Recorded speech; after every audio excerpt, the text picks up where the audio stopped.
Hello students, আমি Bablu. Welcome to my YouTube channel WB study point. আজ আমরা আলোচনা করব তোমাদের ইংরাজি বিষয়ের রাইটিং স্কিলের রিপোর্ট রাইটিং, যার একটি বিষয় হচ্ছে অ্যানুয়াল ডে সেলিব্রেশন। খুবই একটি গুরুত্বপূর্ণ রাইটিং। তো এটা তোমরা খুব ভালো করে দেখো এবং এটা খাতায় ভালো করে নোট ডাউন করে নাও। এটা পরীক্ষার জন্য কিন্তু খুবই গুরুত্বপূর্ণ, সমস্ত ক্লাসের জন্যই, অর্থাৎ 9, 10, 11, 12 সমস্ত ক্লাস এবং 7 থেকে 10, 11, 12 সমস্ত ক্লাসের জন্যই কিন্তু গুরুত্বপূর্ণ। তো দেখো, এইভাবে শুরু করবে।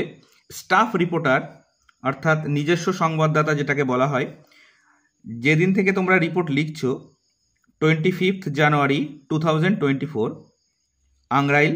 এটা আমাদের সেলিব্রেশন হয়েছিল, যে তোমরা যে কোনো ডেট দিতে পারো, অবশ্যই সেটা যেটা ঘটে যাওয়া ডেট দেবে, অর্থাৎ আগামী দিনে যেটা আসছে সেটা নয়, যেটা আগে হয়ে গেছে সেই ডেটটা দেবে। জায়গার নাম দেবে, আমি দিয়েছি আংরাইল। তো এই থেকে এই পর্যন্ত কিন্তু তোমাদের লিখতে হবে, অর্থাৎ স্টাফ রিপোর্টার, তোমরা যে ডেটটা দেবে সেটা এবং জায়গার নাম। এবার আমাদের মূল ভাবটা শুরু হচ্ছে, রিপোর্টের মূল অংশটা। দেখো, AVM অর্থাৎ আংরাইল বিদ্যা মন্দির, এটাকে আমি শর্ট ফর্মে লিখেছি, তোমরা নিজেদের মধ্যে নিজেদের স্কুলের নামটা লিখতে পারো। তো শুরু করা যাক। AVM স্কুল বা আংরাইল বিদ্যা মন্দির যে স্কুলটা আছে, নর্থ 24 PGS অর্থাৎ উত্তর 24 পরগনায় সেলিব্রেটেড ইটস 51 অ্যানুয়াল ডে, অর্থাৎ 51তম অ্যানুয়াল ডে সেলিব্রেটেড হয়েছিল বা উদযাপন করেছিল। The day's events started in the morning with teachers and the students participating in national anthem. তাহলে ডেজ ইভেন্ট অর্থাৎ সেই দিনের যে অনুষ্ঠান, স্টার্টেড মানে শুরু হয়েছিল, ইন দ্য মর্নিং সকালে, উইথ টিচার্স অ্যান্ড স্টুডেন্টস অর্থাৎ শিক্ষক এবং ছাত্রছাত্রীদের, পার্টিসিপেটিং ইন ন্যাশনাল অ্যান্থেম অর্থাৎ জাতীয় সঙ্গীতে অংশগ্রহণের মধ্য দিয়ে। All the students participating in the annual day were busy with the last minute rehearsal. তাহলে সমস্ত ছাত্রছাত্রীরা যারা কিনা অংশগ্রহণ করেছিল ইন দ্য অ্যানুয়াল ডে অর্থাৎ সেই দিনে, ওয়ার বিজি ব্যস্ত ছিল, with the last minute rehearsal অর্থাৎ শেষের মুহূর্তের প্রস্তুতি নিয়ে।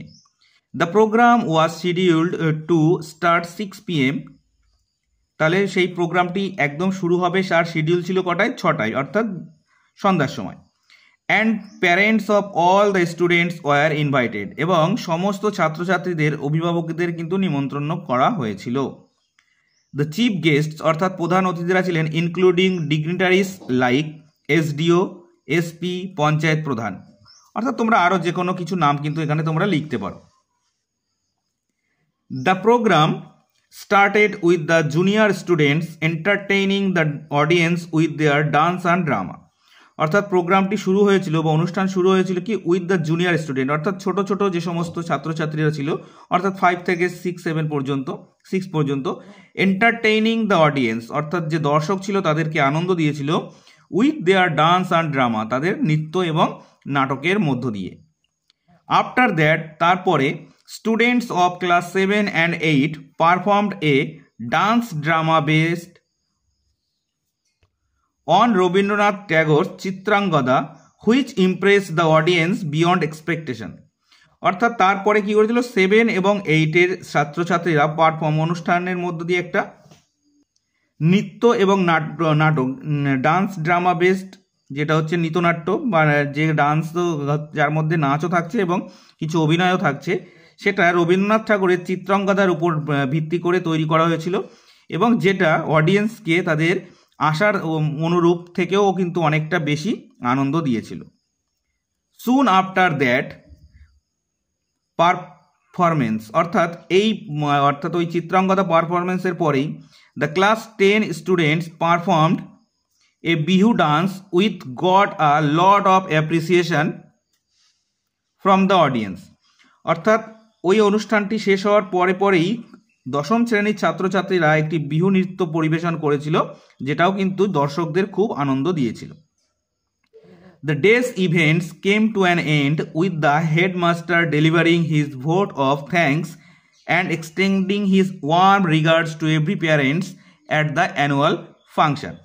অর্থাৎ দিনের অনুষ্ঠানটি শেষ হয়েছিল কিসের মধ্যে দিয়ে না, প্রধান শিক্ষক মহাশয় তিনি তার বক্তব্য রেখেছিলেন এবং সমস্ত অভিভাবকদের কিন্তু তিনি ধন্যবাদও জানিয়েছিলেন এই প্রোগ্রামে এসে সেগুলোকে উপভোগ করার জন্য। তো এই পর্যন্ত যদি তোমরা মোটামুটি লিখতে পারো তাহলে পরীক্ষায় তোমার যদি 10 থাকে মোটামুটি তোমাদের একটা ভালো কিন্তু মার্কস কিন্তু এখান থেকে চলে আসবে, সেটা আশা করা যায়। অবশ্যই এটা ভালো করে দেখবে, অবশ্যই এটা খুবই গুরুত্বপূর্ণ একটা রিপোর্ট কিন্তু।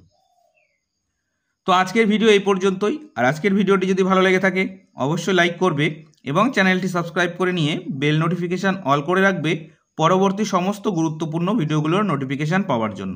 তো চলো নেক্সট ভিডিও আবার দেখা হচ্ছে। Thank you for watching.